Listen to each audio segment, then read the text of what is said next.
يعني مع الامباكت فاكتور وانه موضوع يعني كبير، ف يعني انا عايز اطمن الناس وخصوصا اللي في البدايه بتاعت النشر، يعني don't worry about the impact factor now. ولكن الاشياء اللي ممكن تركز عليها اللي قالتها ميري، شوف السكوب بتاع المجله اللي انت عايز تنشر فيها، دي اهم حاجه. اهم حاجه ان انت تنشر البحث بتاعك والمانسكريبت بتاعك في مجله يكون هي من ضمن السكوب بتاعها الفيلد اللي انت شغال فيه. فواضح الكلام، واضح. يعني انت هتقرا السكوب والانترست بتاع الجورنالز، لما تلاقيها اقراها بعنايه جدا وشوف هل انت تقع في الموضوع ده ولا لا. يعني على سبيل المثال، لو واحد بيشتغل جينيتكس، هل بيشتغل جينيتكس بلانت جينيتكس، animal genetics, human genetics, molecular genetics, recombinant DNA, يعني a lot of genetics, not genetics as a topic. No. General genetics, Mendelian genetics, or what type of genetics. ففي مجلات كتيرة جدا تحت الفيلد بس genetics. فأنت هتتجه للمجلات دي وتشوف الانترست بتاعها والسكوب بتاعها. دي مهمة جدا ان انت يعني تراعيها، علشان لما تقدم مانسكريبت ما يترفضش من الاول، يبقى في فرصة ان هم يبحثوا. So we have the pleasure to have Mary this session. She is going to talk about authors.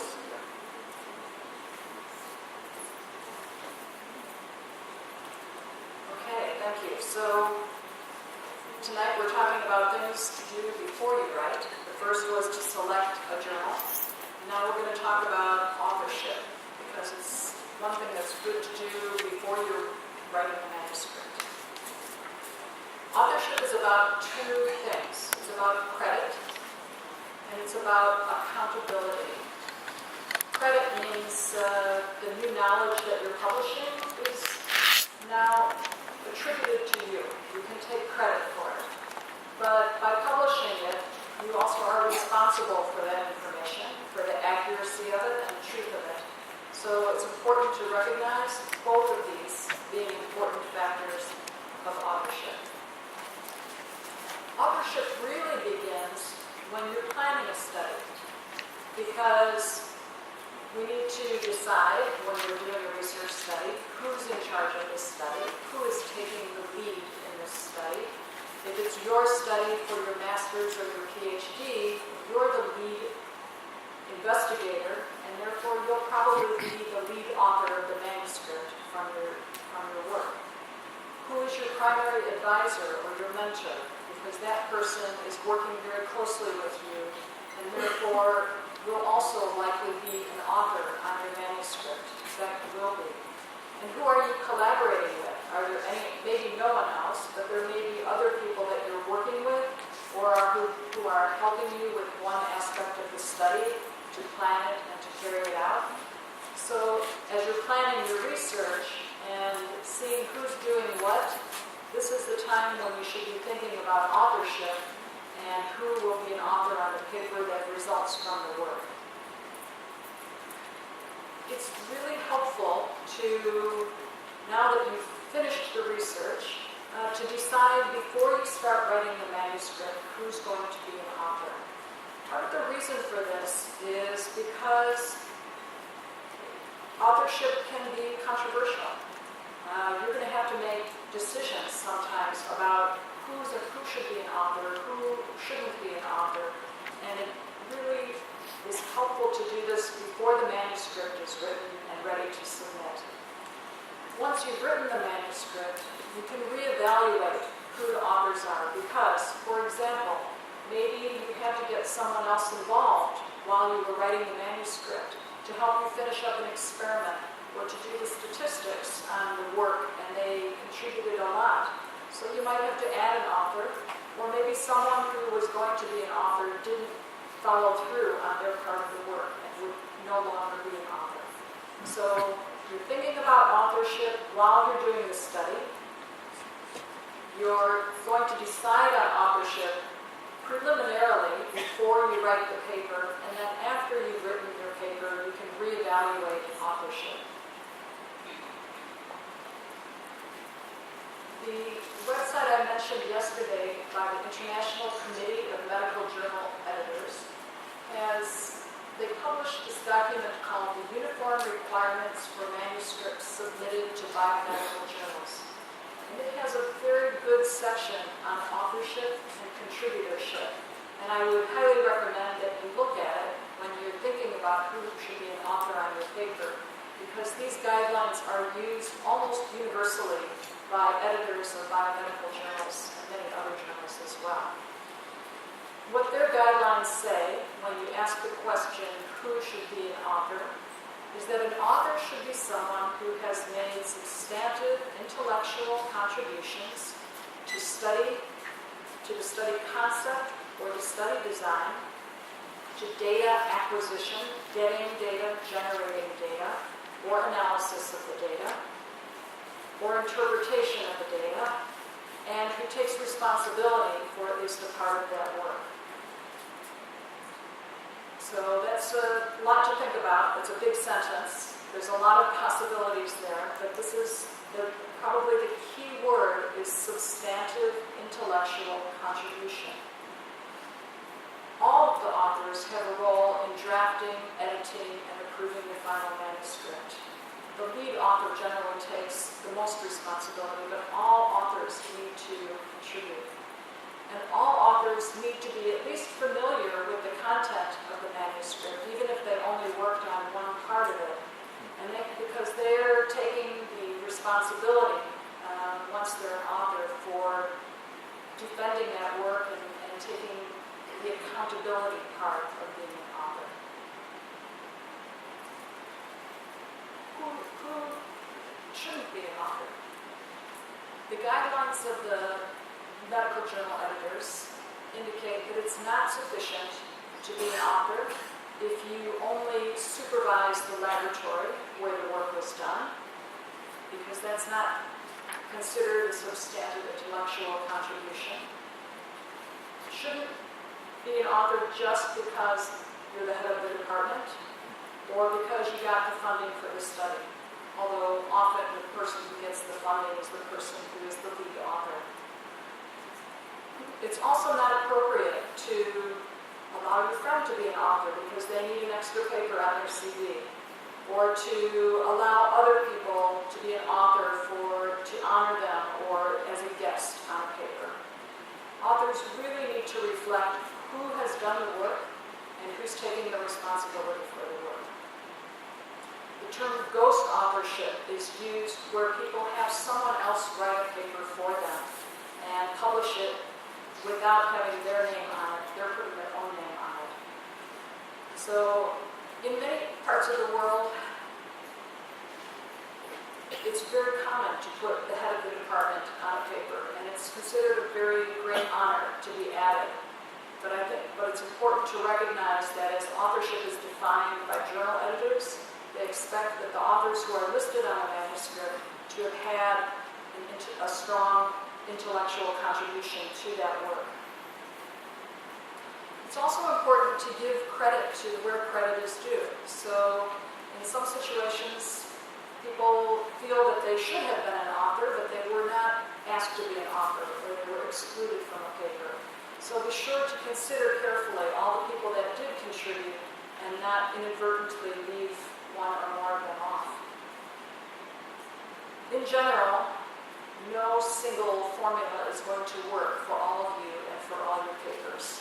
Authorship is something to give a lot of good consideration to because it's very important for people, whether they're an author or not. And it's useful to consult the guidelines that I've mentioned. It's good to talk with your advisor about it because they usually have experience with it. And then do the best that you can in terms of judging who will be an author on a paper. The other thing that has to be decided is what's the order of authors on the paper. There are not universal guidelines for how this should be done. And in fact, many departments do it completely different from other departments. Some universities do it completely different from other universities. And there have been studies done to show that people have very different ideas of what it means to be a second author or a last author. So as get some advice from experienced people for what will work best in your situation. The one author position that everyone does agree on is the first author. The first author is typically the person responsible for doing the study and writing the manuscript, doing the majority of work in that regard. The last author is also an important position on a manuscript. Most often, but not always, that is a senior author. So perhaps that would be your advisor or your mentor, or the person who's overseeing the project but not doing the immediate work.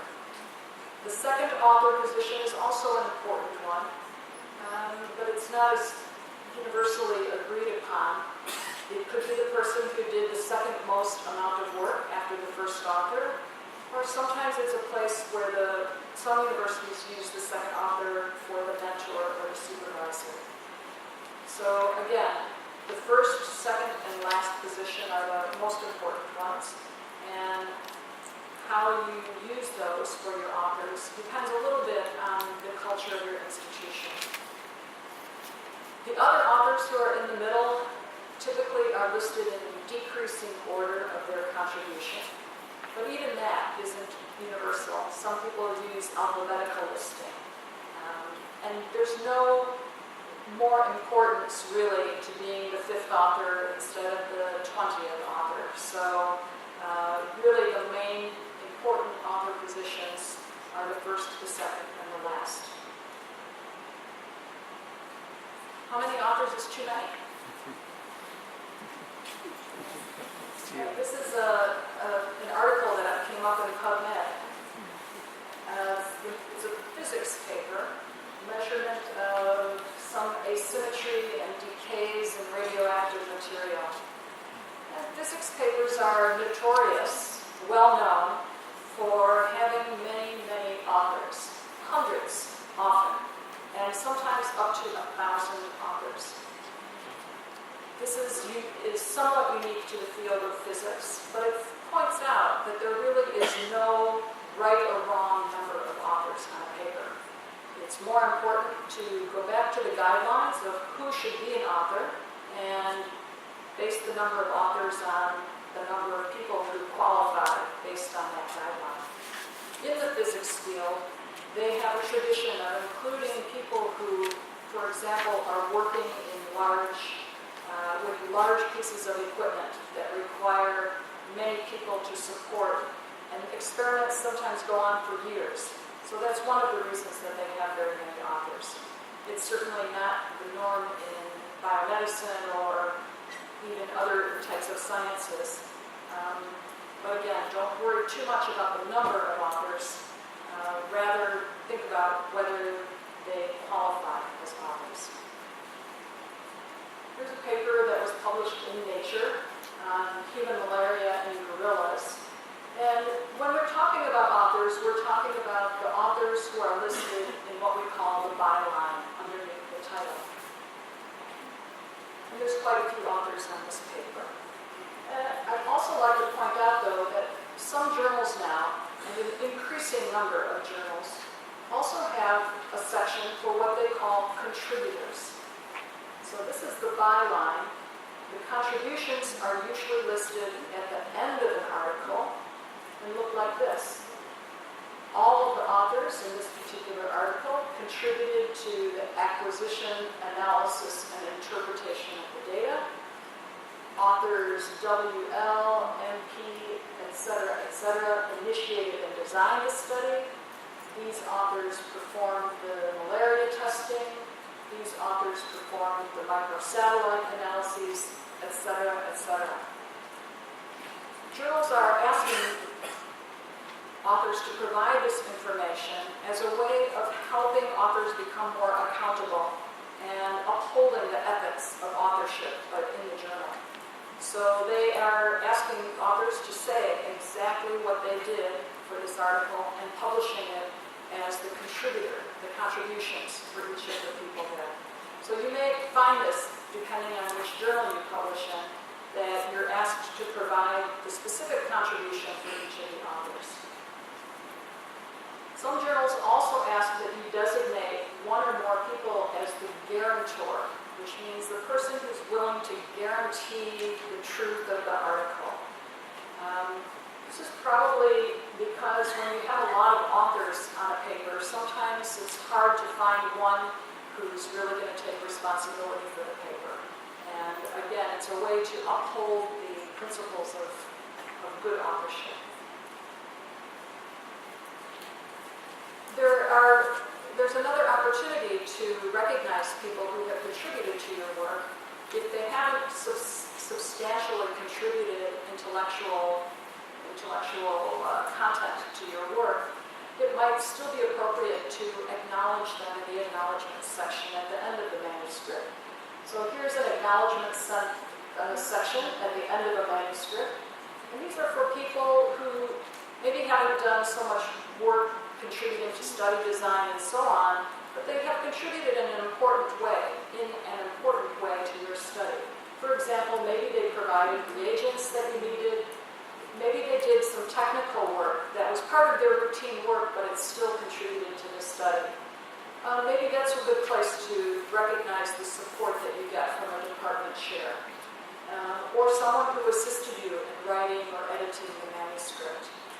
So in these acknowledgements here, there's a lot of different people that are acknowledged.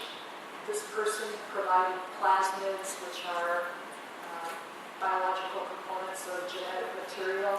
This person provided some cells. This person helped with confocal microscopy, and this person did the electron microscopy. So these contributions can be acknowledged even if they weren't so large that they warranted that these people should be authors on the manuscript. So in general, for authorship, refer to guidelines on the Medical Journal's website, Medical Journal Authors, Medical Journal Editor's website. Work with your advisor, because even though there are guidelines available, every situation is a little bit different, and it's good to discuss authorships in an open and transparent way so that all of the authors are in agreement about who is going to be an author on the paper and what their order will be on the paper. It's very important to try to come to a consensus about this and help people be happy and accepting of what the decisions are, and to do this also before you write the paper and adjust it then later if you need to. Any questions on authorship? I think if you haven't written a paper yet, you may probably haven't gone through the process of selecting authors, but I know you will if you are writing a manuscript. Piece one? I have a little bit more. Do I have time yet to? Yeah, I have one question. Because,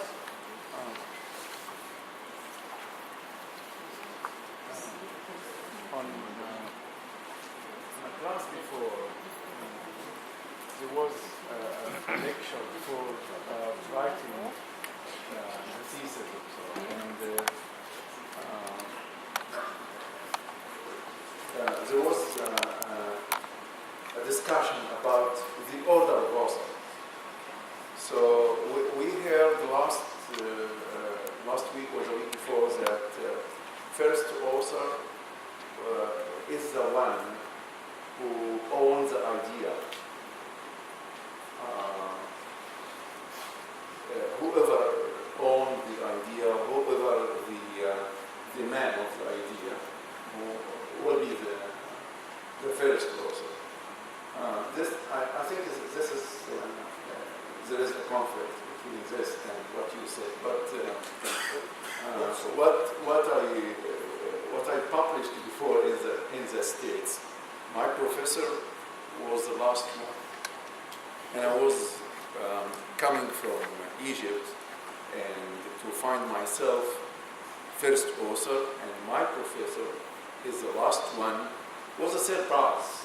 So I went to his office and said, I wrote the manuscript and I'll give it to you, and you put your name in the last, as the last author. He said, you did the job, you did the experiment, you carried out the experiments, and you write most of the manuscript, so you are the first author. And because I am the advisor of the group and the professor and the director of the school, this field, I'll put myself as the last. So it depends. In myself, it depends. So what do you think about this controversy? Yes, my understanding of first author is that it's the person who did most of the work. But this tradition may arise from different traditions in different areas. And as we saw with the physics paper that had hundreds of authors, different disciplines may differ as well. In the United States, which is the experience I can speak to, being a graduate student is all about learning to become an independent investigator. Part of that process is learning to take responsibility for doing the research yourself. So a PhD is about learning how to do research yourself. And first authorship, in part, is given to graduate students because they do most of the work most of the time, and because it's the part of the process by which they then become recognized as an investigator in this particular field. And as you said, the major advisor, the person who's working with the graduate student, providing funding and support and the laboratory space and so on, and the ideas, usually the ideas, because you don't often come into a laboratory with your own ideas. Some do, but not many. That person is usually the last author. But I would say that that is considered a very honorable and maybe even a more honorable place to be on a manuscript as last author in the eyes of most people that in the fields that I work in. So I'm not surprised that it's done differently in different places. And I think perhaps it's worth a conversation about what it means to be first author and what it means to be last author and what it means to be somewhere in the middle. Importantly, it's maybe important to look at the long-term goal or the long-term outcome of what it means to be first author. If, as a PhD student, you're not the first author, are there other ways to become recognized in your field? It will be more difficult. So there are things worth thinking about. But I would suggest, I think the first author is probably the least controversial, and where most agreement is that it should be the person who's done the most work. But as you saw when we were talking about authorship, you can interpret things a lot differently. So what does it mean to have a substantial intellectual contribution? So a judgment will be made, and so there's always room for discussion about authorship. يعني أنا سألتها سؤال اللي إحنا كان أستاذ الدكتور شريف كان طرحه في الكتابة العلمية للرسائل وتطرق إليه، وهو قال إنه الفيرست أوثر هو صاحب الفكرة وكده. هو يعني هي بتقول وأنا معاها، يعني بعض الناس معاها، إنه يعني اللي عمل الشغل أو معظم الشغل وكتب المانيوسكريبت أو معظم المانيوسكريبت هو اللي بيبقى الفيرست أوثر يعني. ودي ثقافة في كتير من البلاد، ويمكن البعض هنا يعني بيتحرج منها إن يحط graduate students على الفيرست أوثر يعني على البيبر، إنما most of the countries يعني they are doing this يعني. فدي نقطة خلافية، إنما يعني نشوف ان شاء الله. بس الاول ان احنا نحاول ان احنا نكتب، ونحاول ان احنا ننشر. انا بس ليا راي، رغم انه البابليكيشنز ما اصبحتش شرط من شروط التخرج في الماجستير والدكتوراه هنا هو في المعهد يعني، انما ده لا يمنع ان احنا نحاول ان احنا ننشر ونشجع الاخرين على النشر. ويمكن احد الاسباب اللي احنا بنحاول ده ان احنا استضفنا ماري ان هي تقول لنا وتعلم الناس ايه الاساسيات بتاعه النشر. فالنشر ده مهم جدا يعني. يعني ولكن كل واحد ماجستير او دكتوراه يحاول يحط في ذهنه ان هو اتليست يعني ان هو ينشر ولو عمل، ولو بيبر واحده في مرحله من المراحل. So let me add just 2 more points to that.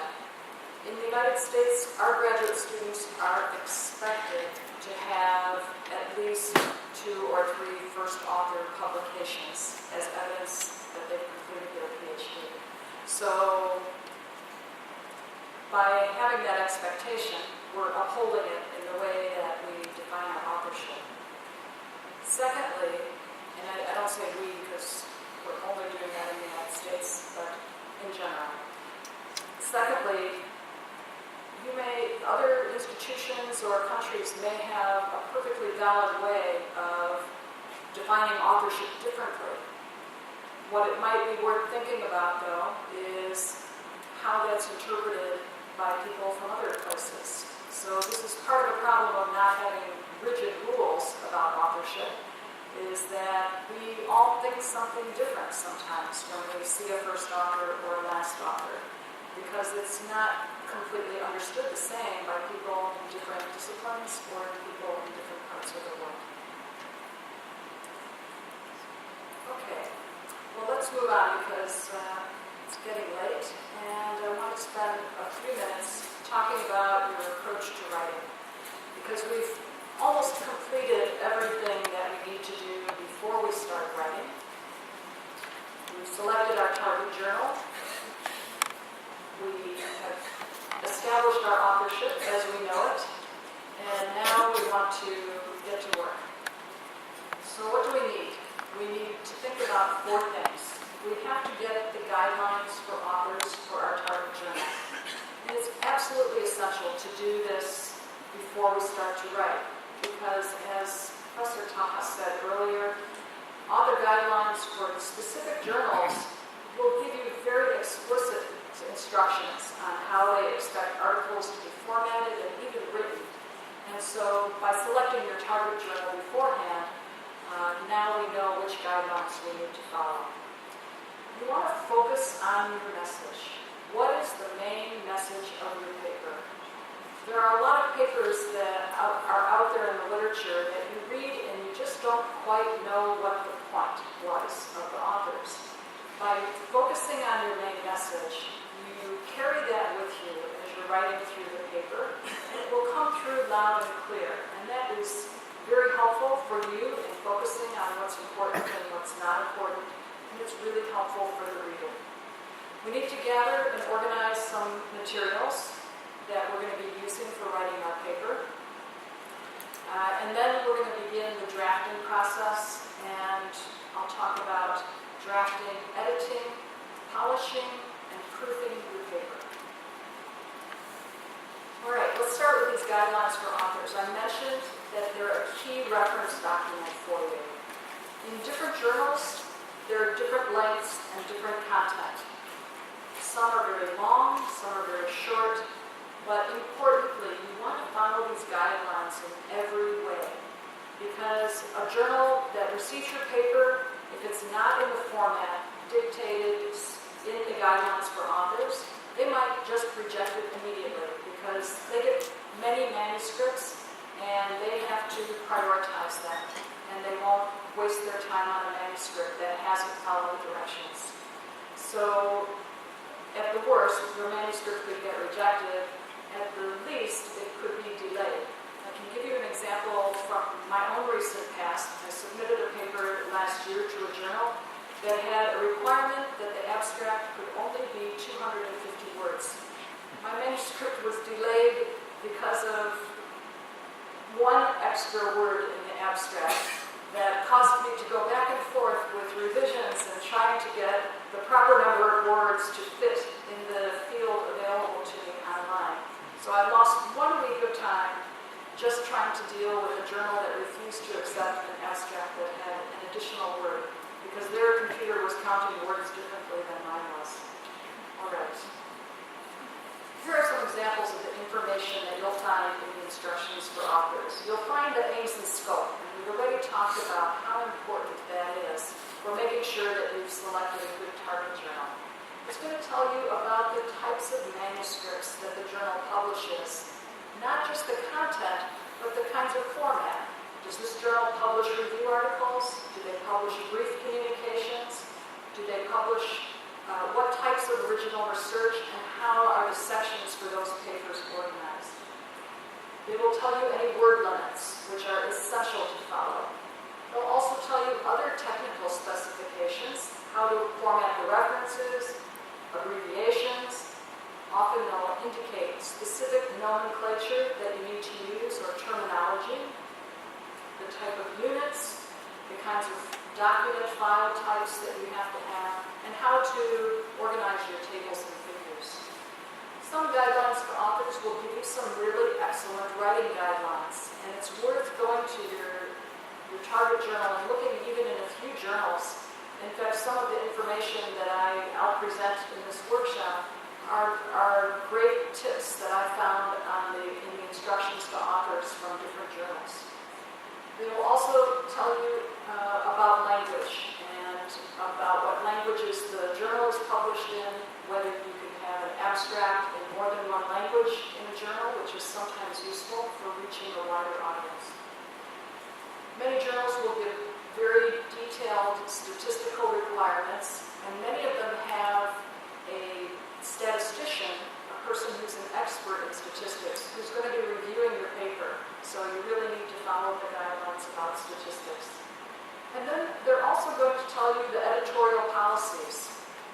They will tell you what your responsibilities are as an author in terms of the copyright of your finished article, what their policy is on duplicate publication or on submitting an article to more than one journal, the ethical policies that they follow relating to animal use or human subjects.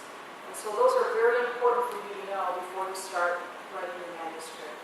And finally, some will tell you a little bit about the peer review process. They'll say, we have a double-blinded peer review process. We send our manuscripts to 3 experts in the field, and it usually takes 6 to 8 weeks. So that's very useful information when you're submitting your paper. You can find instructions to authors online for most journals. You can also sometimes find them in the printed journal, although more and more journals are updating them on the online version. So you want to make sure you have a recent copy of the instructions for authors, and not one from last year. The guide for authors here is for the journal Solar Energy. You can get a whole author information pack in PDF format. And here's a table of contents for the instructions for authors for this journal here, telling you things you need to do before you begin, preparation of your article with a lot of detail, and what's going to happen after your article is accepted. So this is information that you need to read, and in the case of preparing your manuscript, that you need to follow when you're writing. And do a quick check when you look at the author guidelines as you're preparing to write your paper. Just make sure that the journal scope fits your main message. Make sure the readership is where you intend to direct your main message. Make sure that the type of article you're planning to write is one of the types of articles that this journal publishes. And then check what content you need to include and what format it needs to be in. Those are the key elements that you want to be sure to read through and find out from the guidelines for authors before you start writing your paper. Now there are some other writing guidelines available online. I mentioned, again, the International Committee of Medical Journal Editors has some. Council of Science Editors. The European Association of Science Editors has some really good writing suggestions. And then there's a few other websites, the Committee on Publication Ethics, and two others that I mentioned yesterday, Equator and Author Aid, have a lot of short PowerPoint presentations, just in general guidelines for how to write a scientific paper, how to format it in general. If you get your information from any of these places or from a book on how to write a scientific paper, that's great. There's a lot of information out there. But it's essential to then be sure to go back to those author guidelines for the journal that you're going to submit your paper to, so that you are sure that what you're doing is following their guidelines exactly. Okay, so now we're going to get ready to write. We're going to focus again on our main message, and we preferably only have one main message. So you want to think about what that is for your paper. What is the conclusion of your paper? You want to make sure now you have your authorship and your author order and your authors in line. Make sure your authors agree on the main message of your paper, and make sure your co-authors also agree on the target journal that you've selected, so that everyone has the same idea about what this paper is going to be about and where it's going to be submitted. One way of focusing on a main message is think how you would convey in a text message to your best friend what your article is all about. That's how you should be able to think of the main message of your paper. Or think of it in a newspaper headline. What would the newspaper headline be for your article? That's the main message of your paper, and you really want to focus on. Because you have the main message in the top of your head, you're going to also be thinking now how to direct that to your audience. Your audience is the audience of the journal, the readers, but it's also the reviewers, and it's also the editors. You want your manuscript has got to fill the needs of all of these people. Be absolutely clear about your message. You probably recognize the Rosetta Stone. I heard it came from somewhere in this area. And I thought, well, what a great opportunity to find out what the main message was for the Rosetta Stone, which was remarkably hard to do.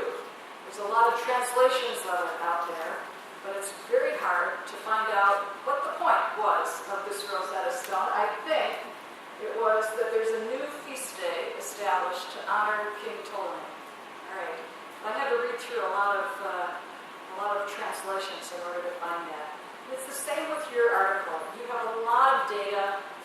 You are going to start writing. You have a lot of methods to put together. You've got to work on the discussion and the introduction. You're thinking about all those things. But keep in mind what the main message is of your paper so that it can be worked into all of the different parts of your manuscript.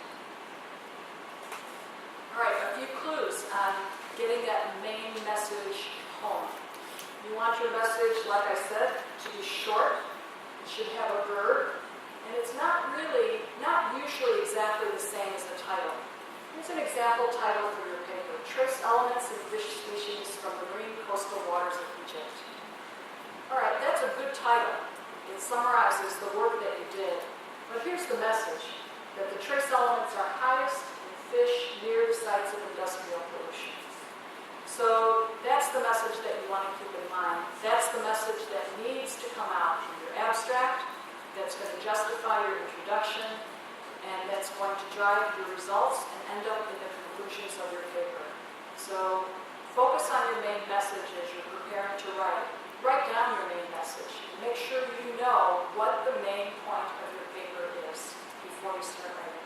It'll really help keep you focused on the topic. Now, I won't ask you to read all of this. This is an abstract from that Nile dust paper. You can read it later if you like. But what I thought I would show is that I've seen a lot of journals now providing a main message for readers who are browsing through a journal. So here's that paper that we discussed a lot yesterday on the Sahara dust coming over the skies of Alexandria. And here's the abstract.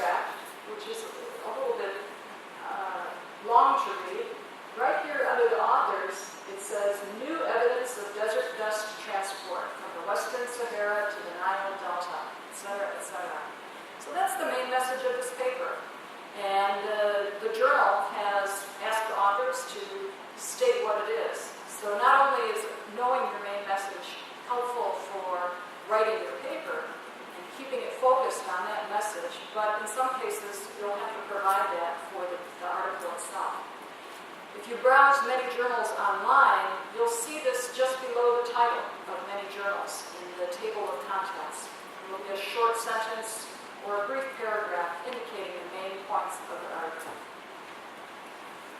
Now, when you're writing, you also want your message to be coherent.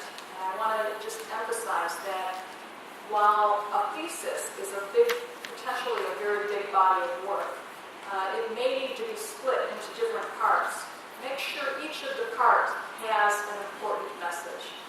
If one message is not very important, or it requires the other paper in order to interpret it, then that probably means you need to combine that data into a single paper, rather than dividing it into too many small papers. So a good way to help you decide, is this thesis one paper, is it two papers, is it three, is to think about that main message and make sure the readers, when they're reading your paper, have all the information they need to support the underlying basis for that main message. All right, we're going to focus on our audience as well while we're thinking, and that's going to depend on our journal and whether we've selected a general journal that reaches all scientists, or whether we've selected a more specialized journal that reaches scientists only working in small areas. So we'll keep that in mind as well. Now we need to gather and organize our materials.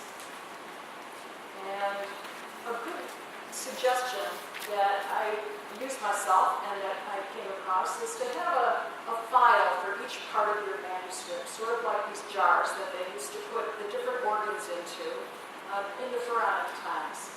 Think of one as being your introduction, and another as your methods, another as the results, and another as the discussion. Keep notes while you're doing your project, and put those notes together with data or suggestions to yourself for tables or figures into files so that you have all that material together and can just open that file and begin to use that information as you begin to write. You should begin this at the time you're still doing your research. It might include the approval form for the study or to use animals in your study. It might include receipts that indicate the brand of equipment that you're using or the name of the company where you got some reagents. By keeping things in files related to the sections of a manuscript, then you can refer to them as you're writing each of those sections. Now is the time to write an outline. And typically, you can start by writing what we would call a working title. Things change when we write, and sometimes even the main message changes once we've analyzed all of our data. But we need to have something to focus on, so it's good to write a title and an abstract at the beginning of the writing process. This gives you something to hold on to and focus on as you begin to write in more detail the different sections. A scaffold, sort of like the one on the outside of the building here, that provides a skeleton or a structure that you can work around. You're going to come back to the abstract and you're going to come back to the title after you've finished writing, because it will need revising, especially the abstract. Things change as you write through as you complete the writing of the manuscript. But we'll write a working or a draft abstract and title to get us going. It's also useful to now focus on the tables and the figures, because do you remember yesterday we talked about browsing through a paper, and after we read the title and the abstract, we wanted to look at each of the tables and figures. Tables and figures are what we use to express the most important findings in our study. So by drafting those early on, before you actually start writing the text, it will help it become clear in your mind what the most important findings are in your study. And certainly they will be revised again later, but it will give you a good structure to arrange the writing around. Then you can make an outline using the major headers of introduction, methods, results, and discussion, and maybe even some subheaders. Again, a structure through the text that you can begin to add your writing to. Now, writing is something that maybe is a little bit personal in how we approach it. Some of us really love to write, others of us can't focus at all and don't like to write. Regardless, writing takes time, it takes discipline from all of us, and it takes an environment that allows us to do the work that we need to do. And for each of us, that might be different. Some people can write with music in the background, others can't. But it's important to set aside the time that you need to write. And often, especially in a busy laboratory environment or a busy academic environment, writing is something that doesn't get prioritized very much because we have a lot of pressures in the laboratory, we have things to get done. So it's up to you to set aside the time that you need to write in order to give yourself the opportunity to focus on your manuscript the way it needs. It's useful to begin with some larger blocks of time because writing that first draft is something you'd like to get done in a fairly short period of time. Once you've finished the rough draft, you can spend a small amount of time each day or a few times each week doing the revisions that will be necessary. So the 4 steps in actually the writing process are first the draft, then we're going to revise it, and there may be many revisions, then we'll polish it, and finally you'll proof it before you submit it. Next week we'll go through each of the sections, but I'll just finish up with the process itself of writing. So as I mentioned, the first draft is good to write fairly quickly. You should keep track of your references as you go and make the notation of the references in the text, regardless of the journal's guidelines at this point. Some people have suggested to just write the way you talk, which I think is a really useful way to approach writing. You're not worried now about details, about getting the language right, about saying things exactly the right way. What you're doing is opening up your files for each of the parts of the manuscript and trying to get everything on paper in the right section. It's the revision stage when we'll come back and we're going to organize it more carefully, we're going to construct our sentences more carefully, and pay more attention to detail. But the first draft is getting everything on paper or on the computer screen, as it may be. It's also not necessary to follow the sections of the paper as you write them. Many people find it easiest to start with methods because it's basic reporting of what you've done, followed by results and an introduction. The discussion is probably best left for the end because it really is going to depend on what came in the other sections.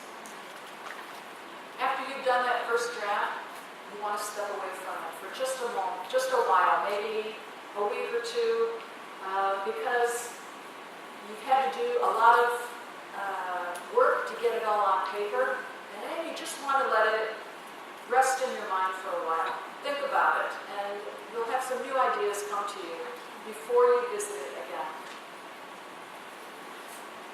Then we're going to revise, and revisions will include the detail work. You need to check your facts, you need to check your figures, you need to make sure everything is there and accurate. Check the terminology, check the references, and put them in the proper format. You want to make sure things are in the right section, organized properly, that you're using consistent terminology in the beginning and at the end of the manuscript. Remember, you have to go back and revise the abstract after you write the paper because things change as you're writing. You say things a certain way, and you want to say them the same way in the abstract. Constantly ask yourself, is my main message clear? Is my writing organized? Does this make sense as I'm going along? And you'll need to revise many times. It takes a lot of revision to get a paper the way you want it. So don't get frustrated if it doesn't seem exactly right the first time. Then, after you've got it in pretty good shape, you're going to really polish the language. And we'll spend time next week talking about some of the things that we can do to make our writing more clear and understandable. want the meaning to be clear, and we want it to read well so that people really understand our main message.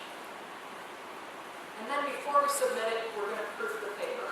We have to read it carefully for spelling, punctuation, grammar, and make sure that the format is exactly the way the instructions for authors indicate that it needs to be. Any errors that we send, that remain in our paper, don't reflect very well on us when we submit our paper to a journal. They suggest that we haven't paid attention to details, even though maybe they were not intended in that way. So we want our paper to be in good condition and well written. And lastly, we want to get feedback. So one good thing to do is read your manuscript out loud, because we can hear the way things, we can hear errors in the way you've written something that we might not be able to see when we read it in writing. It's good to get feedback from your advisor, good to get feedback from your co-authors, and even experienced colleagues in areas that are different from our own. Sometimes they will see where we haven't been clear when it wasn't obvious to us. All right, that takes us to the end of today's talk. Thank you for your attention. Next week we'll talk about exactly what it is we're going to write in each of these sessions. So thanks very much for staying late tonight.